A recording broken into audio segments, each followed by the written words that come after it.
All right. Good afternoon or good morning, everybody. It's April 19th. It is Friday at 11 a.m. Eastern Time.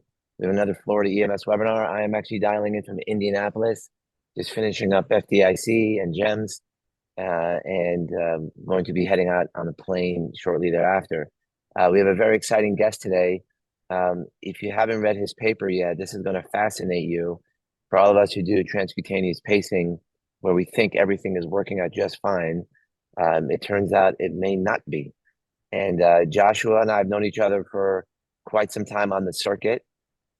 He's one of these guys who's just everywhere and loves EMS. He loves the research.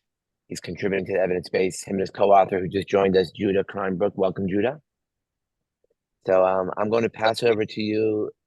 And Paul, we do have the codes up in the chat. I'll put them up again here in a second. But let me pass it over to you, Joshua. You can make some further introductions of yourself and Judah, and then you can share your screen. Take it away, my friend. Thanks for joining us. Okay, sounds great. So my name is Josh. I'm a paramedic quality manager in New York City. I also work in peds and neonatal critical care transport. I'm really excited about resuscitation science and excited to be here. And Judah, if you'd like to provide a little introduction yourself.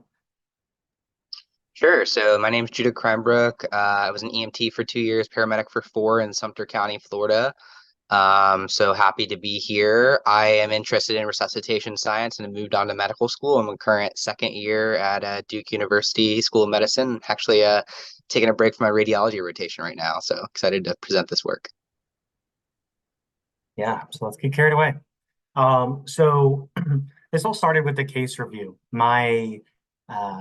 My role as a quality manager, in my role as a quality manager, we found some cases where we saw the transcutaneous pacing wasn't done correctly. So this kind of started with an email back and forth in like fall of 2022 with the medical director, where I said, "Hey, there's false electrical capture in this tracing. Let me show you." This guy Tom Boothele has been talking about this in his blogs for the last few years, but I'm not sure if you've heard of it. And so we discussed that a lot, and we ended up looking into the literature and we just didn't find very much. I did a PubMed review, looked for all these different things. Hey, where is false electrical capture at? I know that EMS clinicians know it's a problem, but where is it in the literature? And it just wasn't there. And so I actually sent a Twitter DM back before it was called X to Tom Boothele. And I was like, "Hey, you don't know me, but I've been following your work for a while. This false electrical capture thing hasn't been mentioned in the literature. This idea that, you think you have capture, but the artifact from the monitor is actually causing an issue." And so he was like, "You're totally right. That's why we started the blog, but it's still not in the literature." So I got a group of our paramedics that work on our quality team, and we got excited. We said, we need to do our own research project here.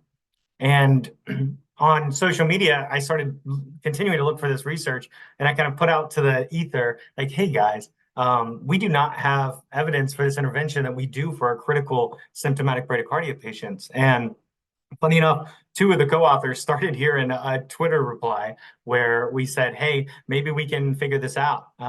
Didier, Judah, and myself are both paramedics, are all paramedics, and those 2 are in medical school, and I'm starting next year. So we're both really interested in resuscitation science. So we kind of looked at how we were going to move forward with this. Yeah, so I'm really interested in history and philosophy of science, and so it fascinates me how this therapy got started. So back in 1952, Paul Zoll starts pioneering this work. He was originally using it in ventricular standstill, and so for anybody who's had these patients, really scary. You essentially get, complete blockade. You get no QRS, and you'll probably just have P waves with these patients. And these were the patients he was originally reporting the device in. They had a lot of comorbidities. Recommend anybody read that basic paper to start. And then here we have a timeline of really how the research progressed in transcutaneous pacing. I think it's important to understand that ventricular standstill patients are kind of a subtype of bradycardia, but really they're going into what's a sort of asystole. And so TCP was thought to be a cardiac arrest treatment in the early 50s through the kind of like 80s, 90s.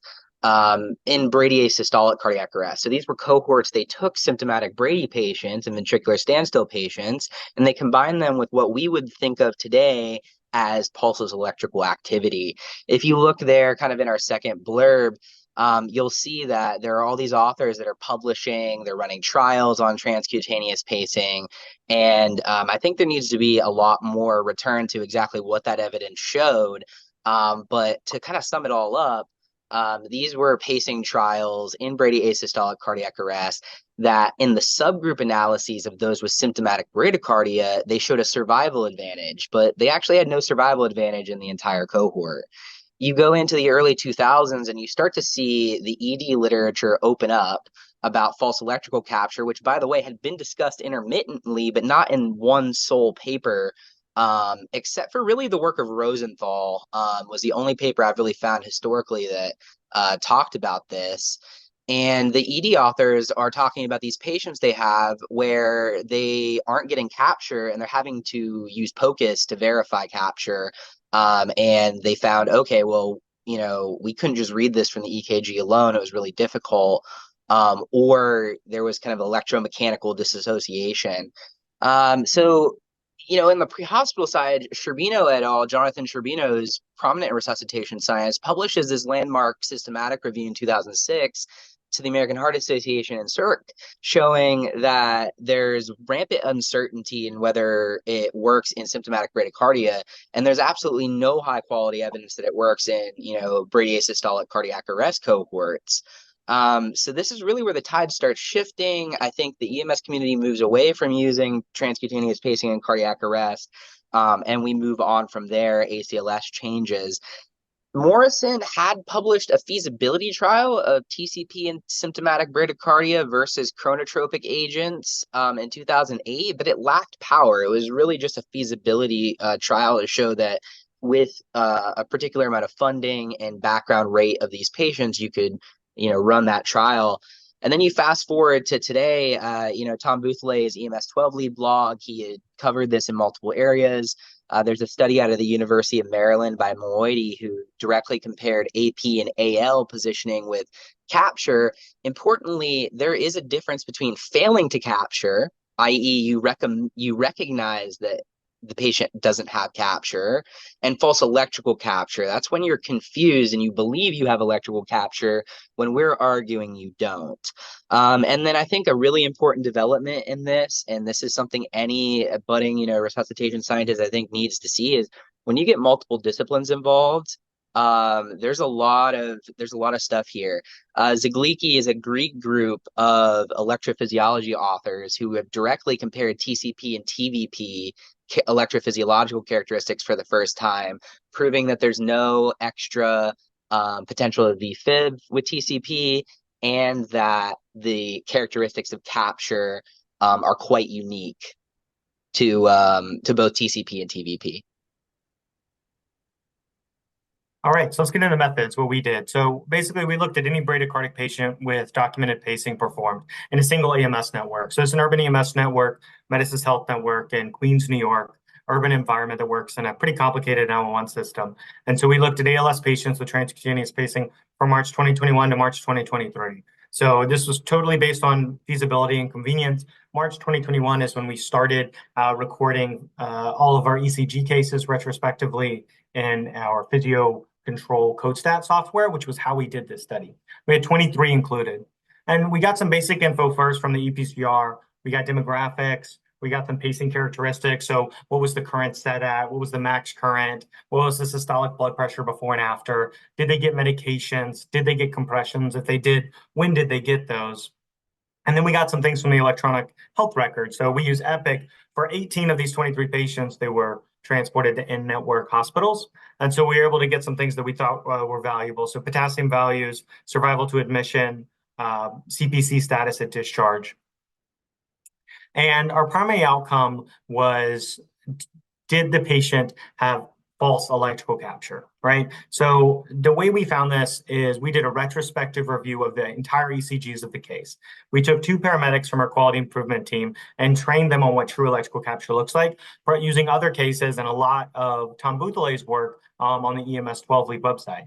So as you can see, and this is a piece from Tom's blog, where you actually can see this kind of arcing artifact that's not a QRS, there's no T wave, and it gets larger with each current. So we really trained our abstractors here, our paramedics, to look for the change going slowly back in time, looking at that change from this artifact that gets bigger with each current to a change into a QRS with a T wave. So visible wide QRS and T wave was what we defined as true electrical capture, and we need that to be sustained.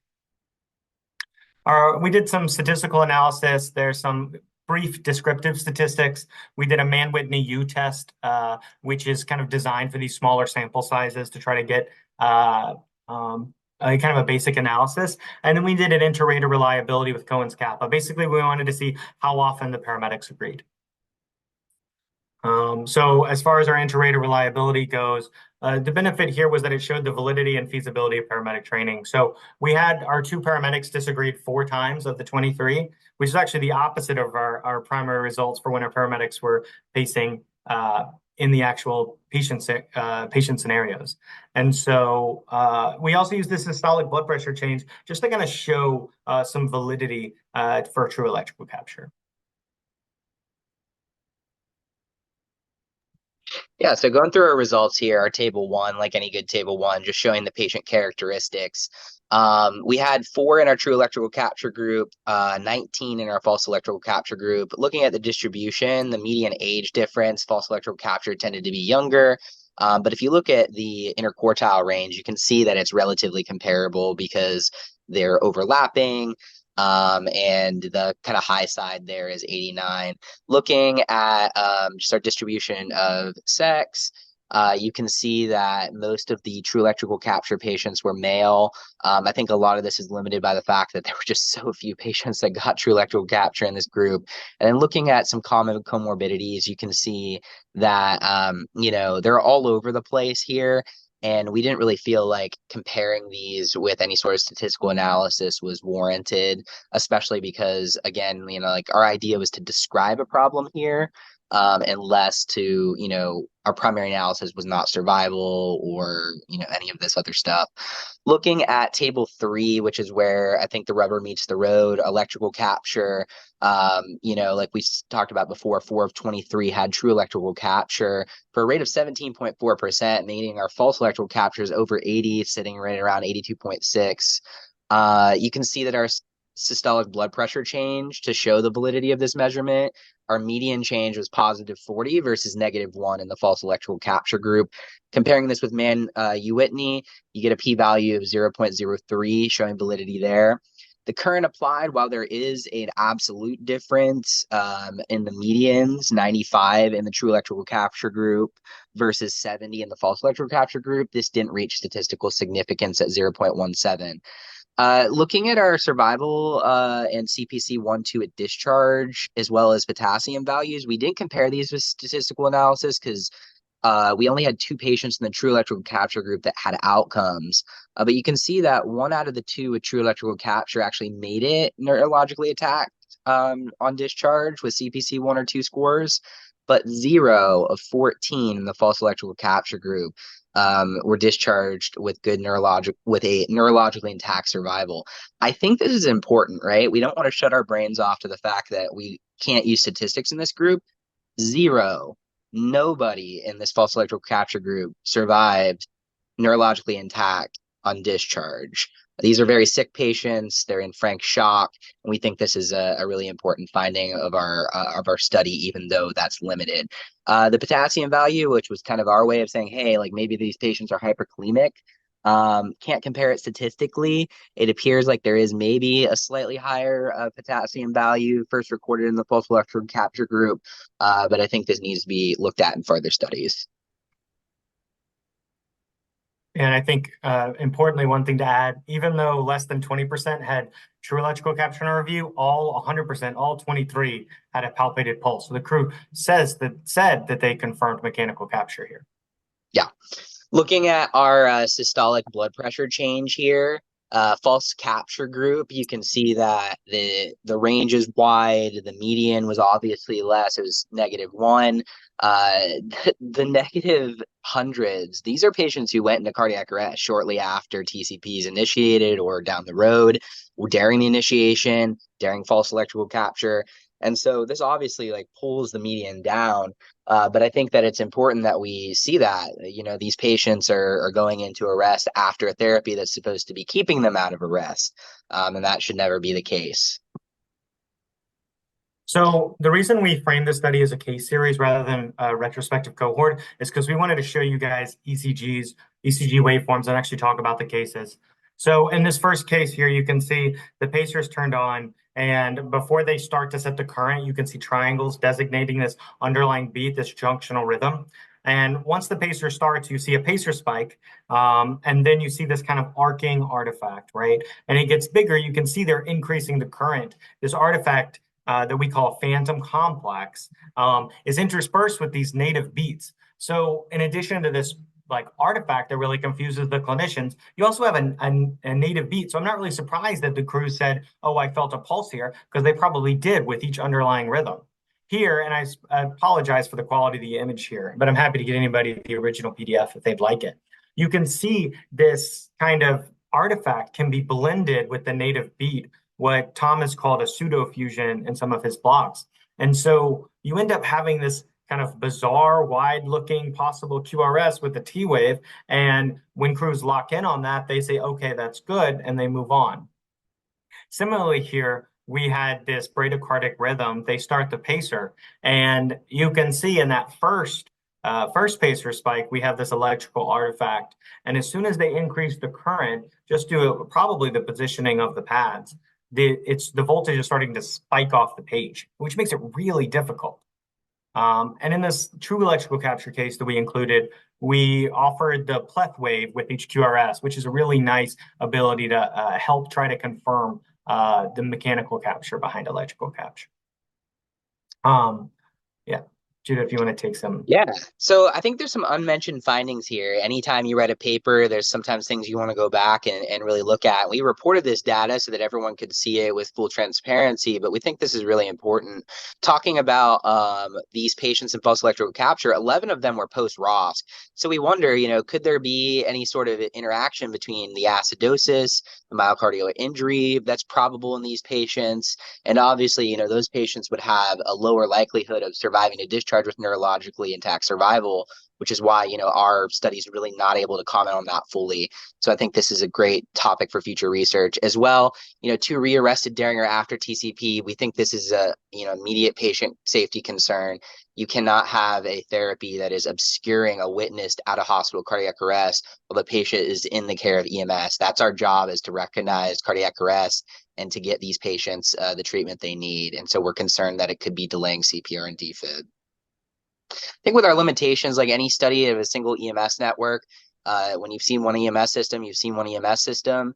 I will say, Josh's system gets consistently high scores in other domains. And so I think if anyone was going to have a crew that was getting a lot of, true capture, it'd probably be a service like this, but I think it needs analyzed elsewhere. There's a small sample size because the therapy isn't really used that often.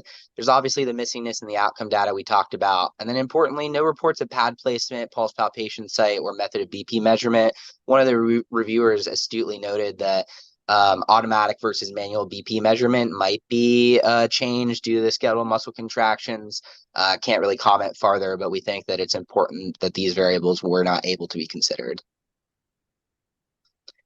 And then as far as our strengths, several reviewers were skeptical about the validity, but we really convinced them with both our inter-rater reliability, which was 82.6%, with only 4 disagreements before deliberation with Josh, when they were blinded to each other and blinded to all of the other data other than the ECG, and then the 100% after. The systolic BP change, again, just harping on this, this was another feather in our cap that convinced the reviewers that our definition was valid.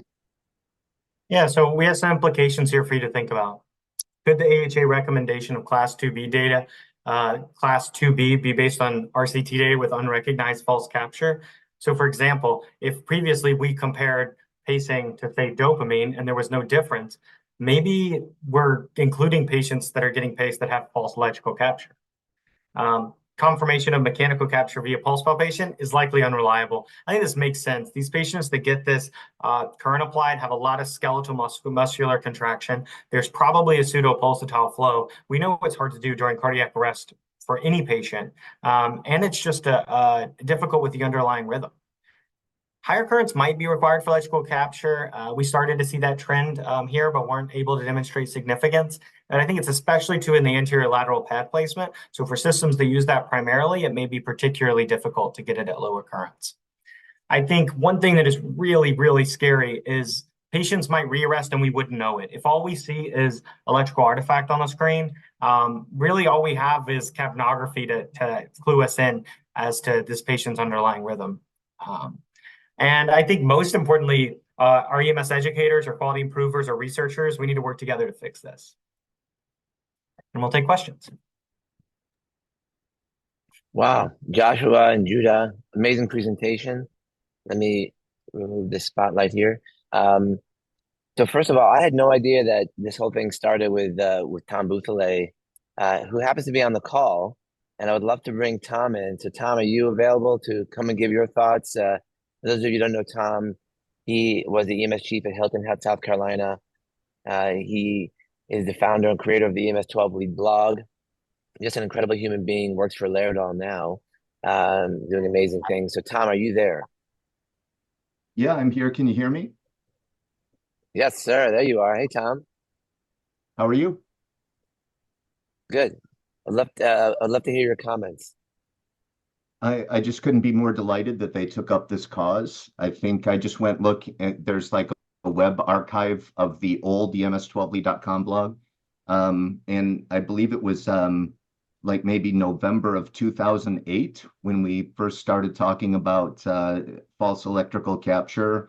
And then Christopher Watford and Vince DiGulio and Brooks Walsh and a lot of other people have been chatting about the problem for a while. But to Josh's point, there really wasn't anything to guide us in the medical literature. And so I think it's extraordinary to me after all this time that they took an interest in it and looked in their data. And I think a lot of people that probably follow your webinars are quality managers. And, you know, now in the era of PCRs and things like that, if you're looking for an interesting project, it'd be a good one to just pull all your transcutaneous pacing cases and go back and look for false capture in your post-event review software. I feel very confident you're going to find something very similar to what these gentlemen found.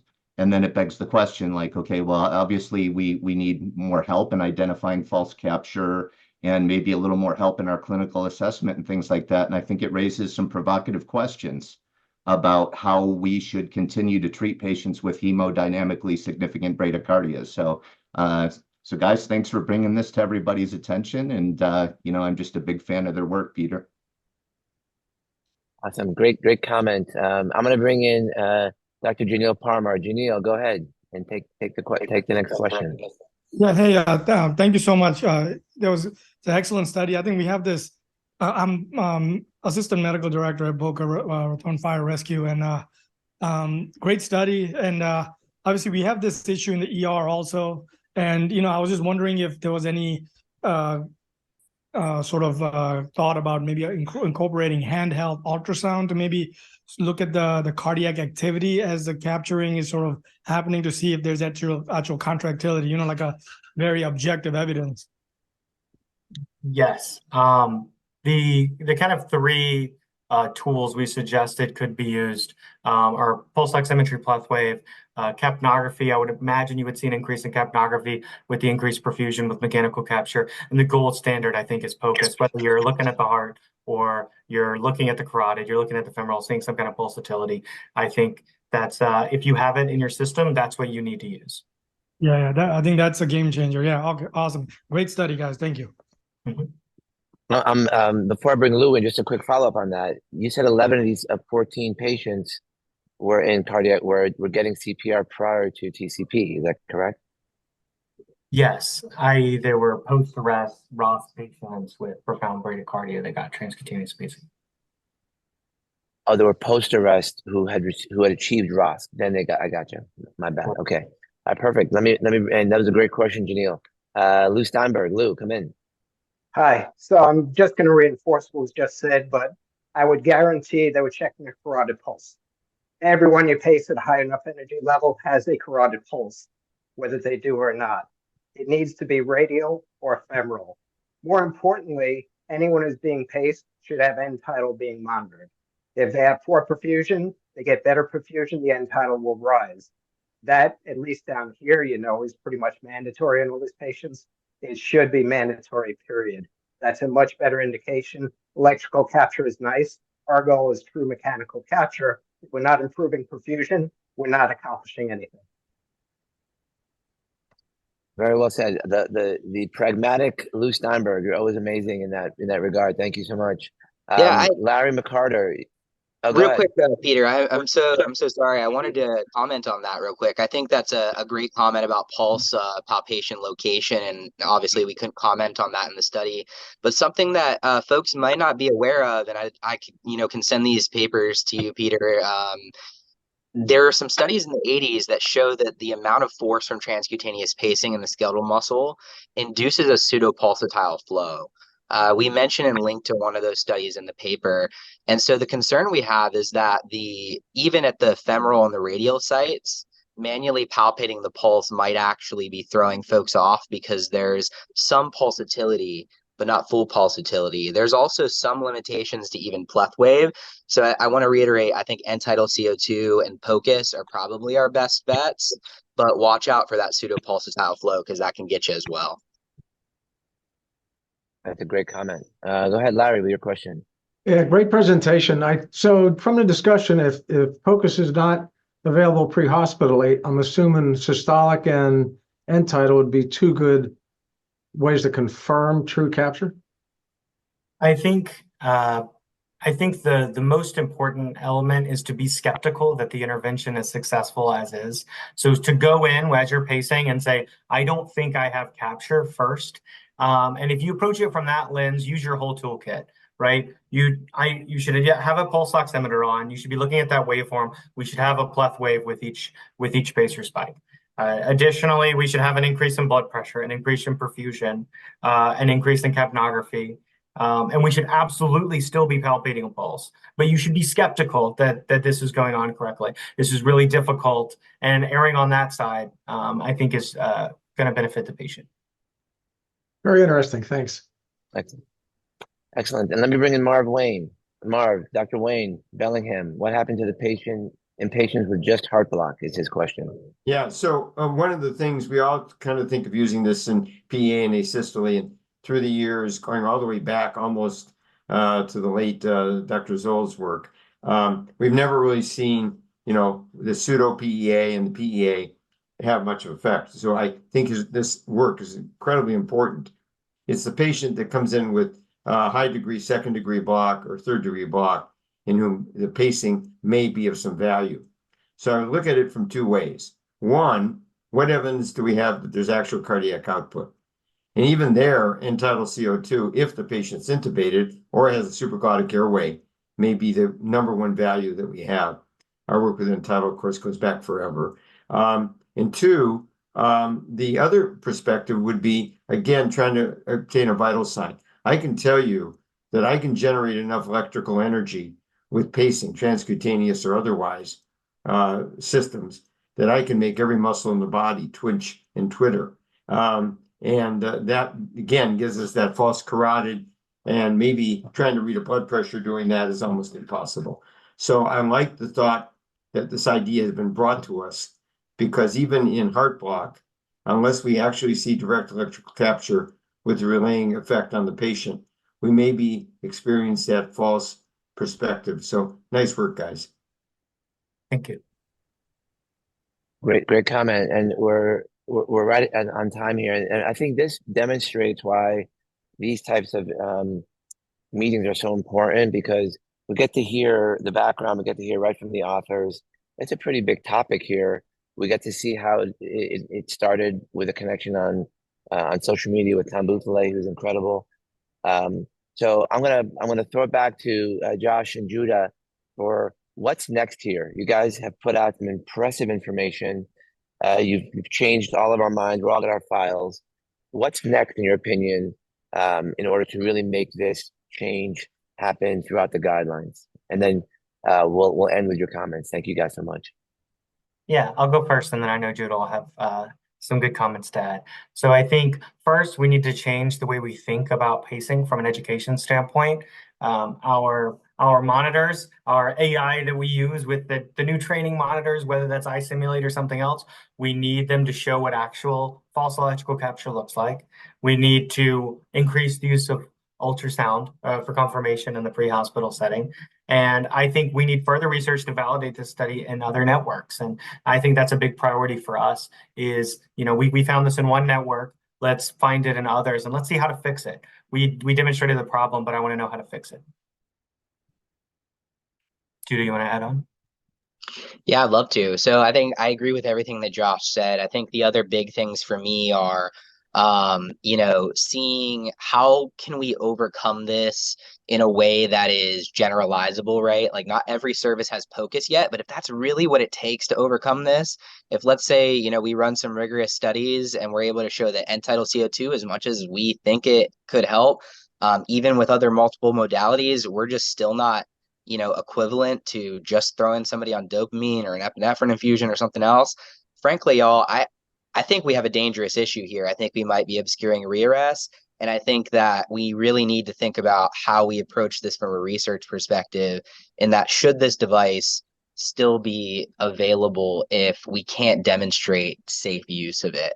And I think that this is kind of going to need collaboration from EMS, from cardiology, from emergency medicine, and all across the board to figure out how we can get a simple algorithmic protocol in place to make sure that these devices are being used safely, because 80+% failure rates with potential obscuring of rearrest, that could potentially be moving survival in the wrong direction and be leading to something that should never happen, which is unrecognized rearrest. I love those comments. The other question I had for you, just last one, is why can't the device pick this up, right? I mean, the device picks up everything else. How come they can't just say false capture? Yeah, I think that's something that we were actually talking about with Tom, and I would love, if anybody has any contacts with Stryker, with Zoll, thinks that they can get industry to be motivated enough to fix this. And in the age of AI, like you said, I don't think that it's a far reach. Something we linked in our article, and I would love everybody to look up, is Stryker has had a public document available on pacing artifact masquerading as capture for the better part of a year or two. From my understanding, we linked to that article, and I think that shows that the manufacturers know about it, but it's getting them motivated enough to solve it, and showing that I think we've already shown some harm in one network. Then getting a large multi-center study to see is this happening might be part of the convincing, but I also think the EMS Research and Quality Improvement Committee using their contacts to potentially move industry to solve it might be helpful, especially showing them, hey, I know TCP has kind of not been a big thing in bradyasystolic cardiac arrest. It was kind of moved to this class 2B recommendation. If we solve this issue, we might be able to run a large RCT that shows a significant benefit over chronotropic agents in symptomatic brady, and that could help their market share as well. Well, I think you just convinced about the 40 people who are on today, and then the many more who will see this on YouTube. We will definitely forward this to our friends at Stryker and Zoll, and perhaps even discuss it at Eagles if I can convince Paul to do that. So great. Peter, Thank you so much. Yeah, Wayne. Yes, Dr. Lee, go ahead. Real quick. Let me ask you, is the term rearrest the right term? And I guess my point is that they've never been unarrested if you put it on and they're not pacing. Is that correct, or am I confused? A lot of these patients were post-ROS, so they were verified to have a pulse. None of the patients in this study had, especially the 11 in the post-ROS group, there had already been a pulse, and then TCP was initiated. And so I would say rearrest applies to those. There were 2 patients, if you look in table 2, that we classified as it was in that peri-arrest period. And so those might be a little more iffy. But from my understanding, and Josh, correct me if I'm wrong, all of these patients had a pulse and then were in frank bradycardia and then had it initiated. So it would be you're real. saying that they had a pulse and then they didn't have a pulse, and we put the pacer on and they still didn't have a pulse. You could call it negligent homicide, perhaps, if Okay. it goes wrong. All right. I think there's a lot of terminology you could use. But wait a minute, you're saying that they all had a pulse. It's not that they lost the pulse. They just went bradycardic, correct? After ROSC? Or did they go into arrest post TCP? My concern, I mean, all of these are concerns, but my concern with the rearrest comment is that patients, whether they're post-ROSC or not, if they go into cardiac arrest, that will be unrecognized because of the artifact throughout there. Gotcha. So I think a lot of our patients happen to be re-arrest because they were cardiac arrest before, but I don't know if that answers your question. Yeah, that makes sense. Excellent. Great question, Dr. Lee. All righty. I put the link in the webinar in the chat for Dr. Pepe's webinar. Gentlemen, you can join as well. I know Judah, looks like you're working, so thank you for joining us. Joshua, as always, great job. Thanks for contributing to the literature base. We'll see you at the conference. You guys should keep talking about this as much as you can to as many people as you can. Put it on social media, and I surely will share it as well. Great day, everybody. I'm going to go catch a flight. Thanks so much. Safe flight. Thanks for having us. Take care. Thank you.